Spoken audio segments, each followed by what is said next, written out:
Magandang araw mga kalakbay. Sabayan niyo ako para pakinggan natin yung Pokemon Pokemon version ni SP Cayetano. Matapos ng mga pag live niya about sa mga nangyayari sa Senado, mga Bible verses na ginagamit niya, mga tungkol sa nangyayari sa Senado. Ngayon naman, pakinggan natin yung kanyang Pokemon version ng pag-explain kung ano yung mga nangyayari sa Senado ngayon. So, sabayan niyo ako upang himayin natin kung ano yung mga kanyang sasabihin. So nag-chess kami nung isa ng pamangkin ko, and then others like sports, football, basketball. Yung isa mahilig mag-coding, yung isa po nakakalapit sa Diyos and he really likes to talk about the Bible and God. So yung isa po, tinanong niya ako na, yung papi ang tawag nila sa akin. Sabi, papi, what's happening? Eh usually naman yun ang expression niya, what's happening sa tayo punta today, what's happening dito naman tayo sa bahay, or papasyal. But sabi ko, what do you mean? Kasi it was late at night. And sabi niya, what's happening sa Senate? I won't tell you how I answered, but I was not that happy of the way. I really knew I couldn't just tell him, you understand when you're older. I also knew that I cannot give him a 1 hour explanation of all political issues. What's the ICC? What's So, dito nag-uugat yung kanyang Pokemon version dahil yung kausap niya ay yung mga pamangkin niyang bata. So, ito yung rason kung bakit mamaya yung Pokemon version niya ng pag-explain ng nangyayari ng kaguluhan sa Senado. protective custody? What's an attack? Why 13, etc. No? So having said that, I figured out a way, and I praise God for the opportunity. So if you have young children and you want them to have a neutral explanation of what we're going through as a nation, I thought of a way, I received this way of explaining through Pokemon. Okay, what do I mean? So if I can do it all over again, and my pamangkin says, what's happening? I'll start with Mega Dream. Okay, so everyone has dreams. And we're taught in this world to... So, mas parang bagay pa siyang maging ganyan lang. Yung live streaming lang lagi kaysa sa maging SP. Parang nung nagsimula na maging SP siya, parang puro na lang kadramahan yung ano niya, no? Parang nagla-live selling. So, pakinggan natin yung kanyang live selling. Think big, dream big. Lalo sa Taguig, yun ang ano namin, may kanta pa na Think Big, Dream Big. So itong series na to, Mega Dream. So let me start with this, no? Everyone has a dream. And I really believe that God plants a dream in us. But of course, the devil also plants wrong dreams in us. So how do you achieve your dream? Order. But part of our dream is to have perfect... May naalala lang ako, no? Yung, alam mo yung dati na naalala ko nung college ako. Anong, at nag-aaral pa ako sa Maynila. Minsan, linggo, pumunta ako ng Quiapo. Tapos may naghablot sa akin na nagbabasa, no, ng mga kapalaran mo daw. Tapos yan, yung pinapakita niya katulad din ito, pinapakita niya yung mga cards. Parang nagtatarot reading si Espetido eh. Order. Perfect order was experienced in Eden during creation. But with the fallen man, ang dami na nangyari afterwards, whether you talk about Cain and Abel, whether you talk about Noah's Ark, whether you look around at all the evil, the corruption, the disrespect of children to their parents, the covetousness, di ba, yung adultery, lahat na pag-usapan mo, walang perfect order. Pero kung ididikit mo, ang mega dream, kadikit talaga ng perfect order. Kaya talagang, sabi ko, God is a way of putting things together even in small things. Why? So, to be able to have a mega dream and a perfect order, you need heroes. So, lumabas yung ascended heroes. So, nung una yung mega dream, then yung perfect order, then ascended heroes. Okay. Ang problema, we're human.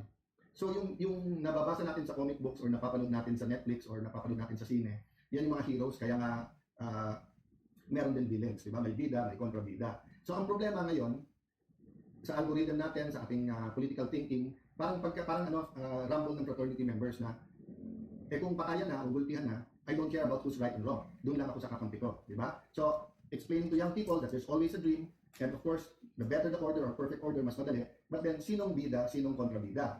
Ano yung kalalabas lang, hindi ako nagkakamali kahapon? Chaos rising. So actually, ito pinag-uusapan kahit sa Senate, no? Chaos. But what brings chaos? Nung maayos lahat sa kagustuhan ng Panginoon, walang chaos di ba? Pero since then, every time na sabi sa akin po ng isang kaibigan si Noy, sabi niya, huwag ka nang mag-isip pa. Kasi simple lang, matino ka. Gusto mo matino. Oh, so ibig sabihin ikaw yung nag-bring ng order sa Senate. Pero parang hindi naman 'yun ang nangyari. Nagkaroon nga nagkagulo-gulong ang Senado dahil sa iyo Dahil sa pag-upo mo nagkagulo-gulo lahat. So, who brings chaos then? Oh. Yung Senate, so guguluhin ka talaga. So chaos is not only brought by bad people who want to destroy something good. It's also brought by bad people who want the status quo not to change, who want to prevent good people from changing. So am I saying kami good, sila bad? No, what I'm saying, there are 24 senators, there are different political leanings, there are a lot of issues, but just like parents, hindi ba una parati sa parents' health, your spiritual health, your mental health, your physical health, your your financial health, di ba? So sobra po ang pinagdadaan ng ating bansa ngayon. So we have to explain to young people, the economy is in bad shape. All around the world, many countries are the same, di ba? Prices of gas is so high, and the price of gas affects everything else. May problema tayo sa dollar-peso exchange rate, which brings more problems. So kumbaga pang domino effect yung sa presyo ng gasolina. So because of that, food prices are also rising. Because of that, in the future planting seasons, may problema sa fertilizer, may problema sa weather because of the super El Nino. So from our mega dream to the perfect order, to the ascended heroes, to the chaos rising, life is like that, di ba? But unlike Pokemon, which is a game, and it's for collectors, you're dealing with real lives here and not imagination. So for example, sa Monday, will we rise above and try to articulate people's dreams? Will we rise above the political fray? So for example, sabi, paano walang nangyari? Hindi po. Hindi natin minamenos yung nangyari noong May 13. Ang sinasabi natin, let's deal with it professionally. Let's have an independent investigation. Let's wait for all of the results. In the meantime, let us show the Filipino people that the Senate is the Senate. That we care about PhilHealth, about yung gamot, about flu shots na hindi pa rin dumadating, about problema sa mga ospital na kulang ng gamit. Let's show people that we care about scholarships. We care whether tumaas o hindi yung tuition fee. Let's show people that we care about the tricycle. So, ibig sabihin yung kayo yung magsosolve noon lahat. Grabe namang mga taong nilagay mo doon.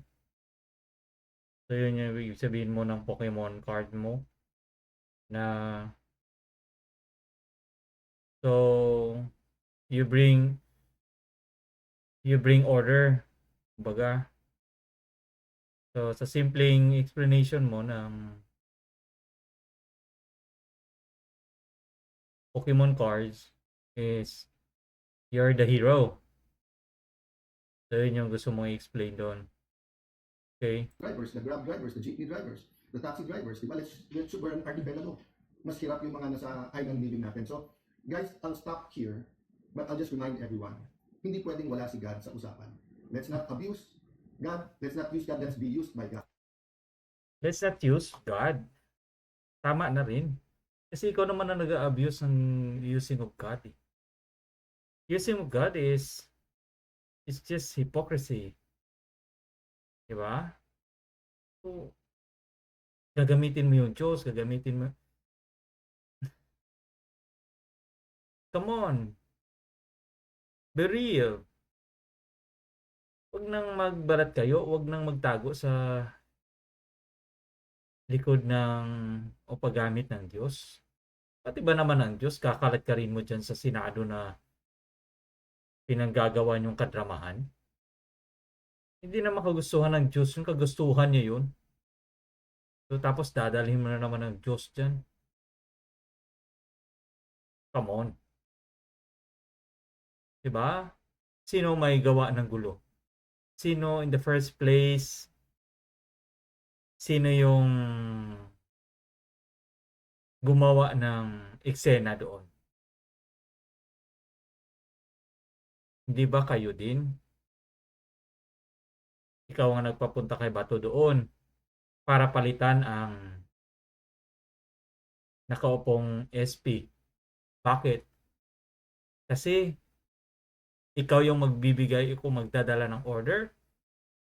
So, sa explanation mo kanina, balikan ko lang, yung chaos, yung mga tao na gusto, no, is stabilize yung nakaupo. Bakit pa kailangan palitan ng liderato? Kung yun pala ang gusto mong pagbabago. Dumidiretso na yun eh. Kulang na lang ng kooperasyon. So, pinapakita mo kasi na ikaw daw yung superhero. Kumbaga, tama ba? Tapos ngayon, sasabihin mo, huwag gamitin ang Diyos. Sino bang gumagamit ng Diyos? Ikaw naman lagi ng Diyos, Diyos, Bible verses, mga kung ano. Huwag mong pagtakpan mga kabulastugan mo ng mga salita ng Diyos o ng imahe ng Diyos kasi hindi ka paniwala eh. Kayo ba? Naniniwala ba kayo sa katauhan nito na puno ng Diyos? Na namumuhay sa salita ng Diyos? Puro naman kabaliktaran ang ginagawa nito eh. Puro kadramahan sa Senado. Tulad kayo ng kapatid mo. Tingnan mo, payak-yak pa. Kitang-kita naman sa pagtitipon nyo na tuwang-tuwa naman kayo. Nagsasayahan pa nga kayo doon. Tapos alam nyo naman kung sino yung nagpaputok. Kung sino naman ang nagawa noon.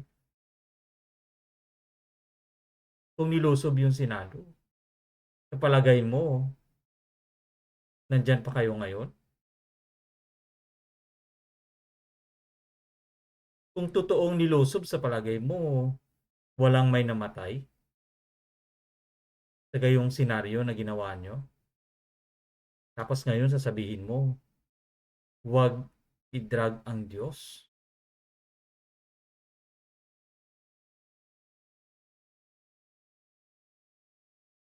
Bagay sa'yo, hindi dyan sa Senado. Doon ka sa pulpito. Doon ka sa simbahan.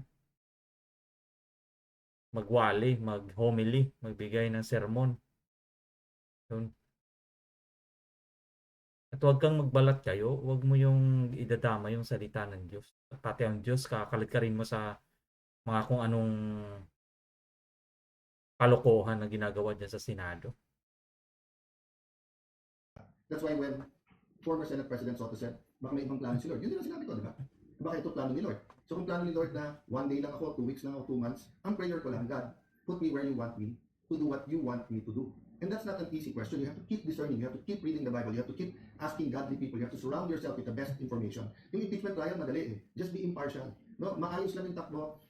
Evaluate the evidence. Follow the rules. Be impartial. Pero yung how to help our economy, how to help the poorest of the poor, napakahirap ng question niya kasi extraordinary yung problema. So let me end there. Pag extraordinary yung problema, kailangan extraordinary din yung solusyon natin. So dun sa mga nananawagan ng pagkakaisa, those who are asking for unity, we have to have extraordinary unity.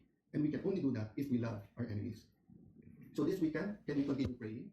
Can we continue reflecting? And pwede ba part of our reflection, rather than mag-bash tayo, mag-isip tayo, how do we get our leaders together and how do we get them to focus on what's more important? Kasi kung dalawa grupo, ito isa, ito bila, pag-pray lang natin sana ang grupo na to, and then meron yan, hindi kasundo. Nandito sa grupo na to, ito hindi kasundo. But how do our leaders go? Diba? And get behind God. So yun din ba yung kagustuhan nyo? Yun yung tanong eh. Yan din ba yung laman ng puso mo? Yun din ba yung laman ng saloobin mo?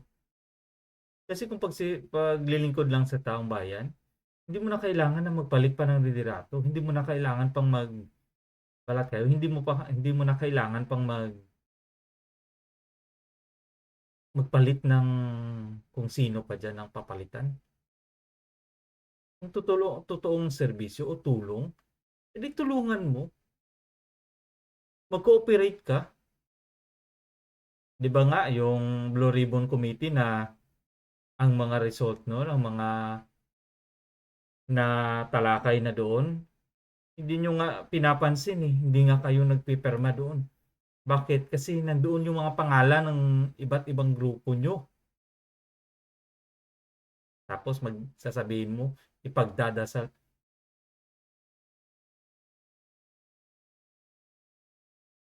Tapos isasangkalan mo na naman ang Diyos, ang taong bayan, gas-gas na yan. Totoo lang. Ang kailangan ng taong bayan ay totoong pagbabago, hindi yung balat kayong pagkukunwari at kadramahan sa Senado. Yung Senado hindi naman kasi hindi naman yan parang gawaan ng pelikula eh.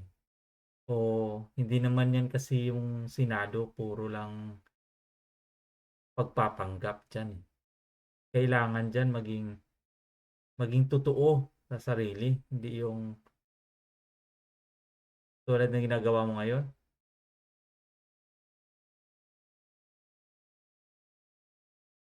Okay, so mga kalakbay, ito no, na pakinggan natin yung sinabi ni SP Cayetano about sa Pokemon cards. So nakita natin doon na kung paano niya i-explain. At yung Pokemon cards, ganun pa rin as usual mula nung kanya sa iba niyang mga live stream. Boasting of himself pa rin. Na siya pa rin yung tagapagligtas. Siya yung hero. At yung chaos na sinasabi niya na sa kanya daw na panunungkulan, may nagdala ng chaos. Pero hindi niya napansin na siya yung nagdala ng chaos sa Senado. Kung hindi ba siya nagdrama, kung hindi ba siya nagdala ng kung ano dyan, walang ganitong pangyayari sa Senado. Di ba? Tapos sasabihin niya, protective custody. Protective custody. Tapos hindi mo man lang pinigilan na, hoy, Senator Bato, huwag kang umalis kasi antayin muna natin yung TRO ng Supreme Court. Diba? Hindi naman eh. Kasi ang plano niya lahat, kung paano niya papuntahin si Bato, dapat makaalis din si Bato na hindi nahuhuli. Simple. Ganun lang yun. Kaya yung mga Pokemon cards niya, yung bottom line doon, siya yung hero. Ano siya doon? Si Pikachu. Okay, yun lang po yung para sa ngayon. Maraming salamat.